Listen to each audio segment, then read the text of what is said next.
So this morning I'm going to be planting garlic. There's a lot else to do, so you'll see around me lots of places that aren't cleared very well, and there's a lot of clearing still to do, but today it's dry and it's a root day, and so I'm going to plant my garlic. So that means that the bed that I've got ready for my garlic, as long as I'm happy with that, I'm not going to fret too much about the fact that all around me is other stuff that needs doing. Just going to get the garlic in. Let's flip you round and show you the bed. So as you can see, I've got leaf celery over there that really needs clearing and lots of weeds, but we're not going to worry about that today. This bed, which is where the garlic's going, I am happy with. So the ducks are going to come and investigate just because I've just raked it over. They just think there might be something for them on it. Our beds are 1 metre wide and our path's 1/2 metre wide. That's not standard as per the Americans at 30 inches, and in actual fact it's not standard throughout our garden because last year, during 2020, when my gorgeous daughter and husband decided to get a start on this, sort of ahead of the game, a lot of the beds were laid down just however wide the cardboard was. But the principle that we're aiming for is 1 metre wide and 1/2 metre path. And the reason behind this is we don't intend to use any of the standardised kit that Jean-Martin Fortier and Curtis Stone and such like use. We don't have any of that kit.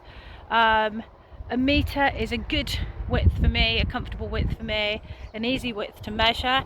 And our path's a little bit wider because I'm a little bit elderly and cronky and don't find it as easy to squat down as your Jean-Martins or what have you. So I've got a slightly wider path.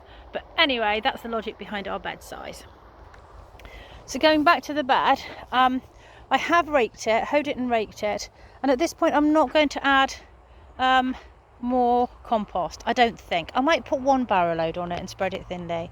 It's what I would normally do is just check the depth. These are all no dig beds. They were all started off with a good 15 centimetres of compost on top of cardboard. So whilst this has settled, also the action underneath that's going on underneath where the soil critters, you know, come up through the cardboard. This is, I think, at least the 2nd year for this one. I'm trying to remember if this is a 2nd or a 3rd year bed. Definitely a 2nd year bed at least. There's a lot of activity going on underneath, and in actual fact, right, I've just toddled off and found bean cane. One of the things I do to test whether I really need, sometimes I would just put, you know, 1 centimetre of topsoil over it, of compost over it anyway. It's all green waste compost. We get it all from Lovely Hills, who donate it to us. So one of the ways I'd test if I really need to go more at the moment is to just, hang on, let me find out where we are. Let's just pop this in. Can you see where we are? I'm just gonna pop this in and see. So it will go in yay far. So we've got this kind of depth, and I'm kind of happy with that. I might top that off with 1 barrow load of compost, but because I'm in a hurry and I can't want to get my garlic in, I might not. And so I think we'll just start planting some garlic to start off with. So infuriatingly, I've managed to come down here without a tripod at all. I'm just having to handhold the camera, so I hope you can see. This is how I just prepare now to plant this garlic. I used some shelves out of some shelving I've got in the greenhouse, and where I've got, oh hang on, a hole there, I count 1, 2, 3, and then the next one goes in. I'm holding this so it's quite hard. 1, 2, 3, next hole, 1, 2, 3, next hole, and so on and so forth until I've made a grid. This is how I just try to get them nice and perfectly spaced. You can do it all sorts of different ways. I don't do this with everything, I must admit, but for garlic I find this really simple and saves quite a lot of time when you're on the ground. I'm going to have to be kneeling down in a minute on my little kneeler. Hang on. Start talking to you, I'll stop concentrating, that's for sure. And with garlic, you should never push the root end of the clove into the ground because you could damage that very delicate little root structure. So you do want to make a hole. Whether this is quite big enough of a hole, maybe not. I could do with a perfect garlic dibber. Anyway, that's my first few, the holes made, so I'll plant some in. I can't leave the camera running because I don't have the tripod. So once again, without a tripod and holding my phone and doing this at the same time, so it's not the best filming, this is what I've decided to do in the end.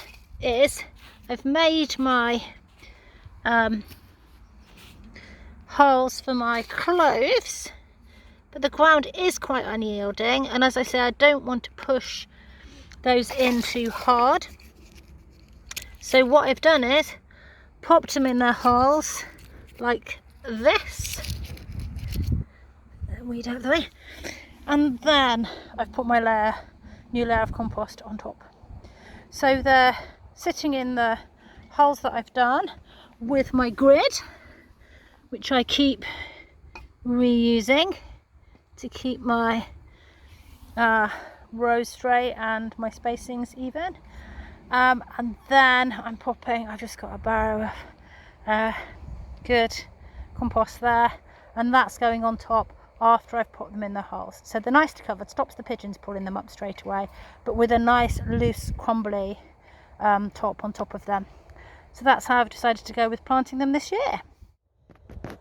So I've got some jobs to go and do back at home, and this is as far as I've got today. Where you see the two plant labels here, that's where my varieties changed over. I've got Primor and Messidor, and I thought that my kilogram of each would be enough, and it is like nowhere near enough. I have got some that I saved from last year's crop, and I will be able to go ahead and put those in as well, but I am going to have to go with my little tasks I've got to do to go home. I think one of them is I'm going to have to order some more garlic. I just think sure that's all I ordered last year, but it's nowhere near enough, so I hope they haven't run out. I get my garlic from Tamar Organics. We are in conversion to organic, so I have to get it from an organic supplier, and they've been really good. So yeah, among the other things I've got to go home and do, I have to go and order some more garlic. But anyway, interesting to see how that works out. Planted it like this on my grid, just tucked in, did make a hole, just tucked it in. Back in the day they used to say leave the actual tip sticking out, but that was with onion sets and things as well, but the pigeons just come and take them, so you can't do that. So you do bury them. If you bury them too deeply, particularly with garlic, it's one's work getting them up again when you want to harvest them, and I don't like that, and they get damaged. So this year's compromise is pop them in a little dent like that, and then barrow over the layer of new compost that the bed probably did need, to be fair. I was probably being a bit mean to not give it any new compost this year, and cover them over, and I will report back on how they go. Another thing to update you, one of the polytunnels, this one, has been cleared, hurrah, and is ready for winter planting. I'm a bit behind actually.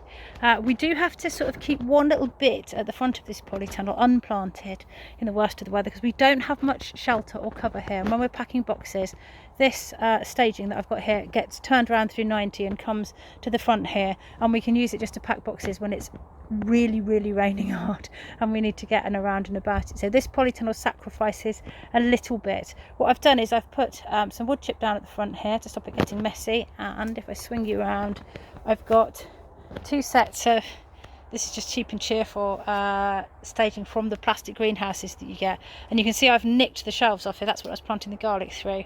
What I have done here with the polytunnel is behind where each of the shelves sits, you probably can't see, but I have put tape, polytunnel mending tape behind there, just in case it touches, because I wouldn't want it to split the tunnel. And this is our older tunnel, so it's not a brand new cover that I'm messing with there. But yeah, so polytunnel number 1 cleared and good to go.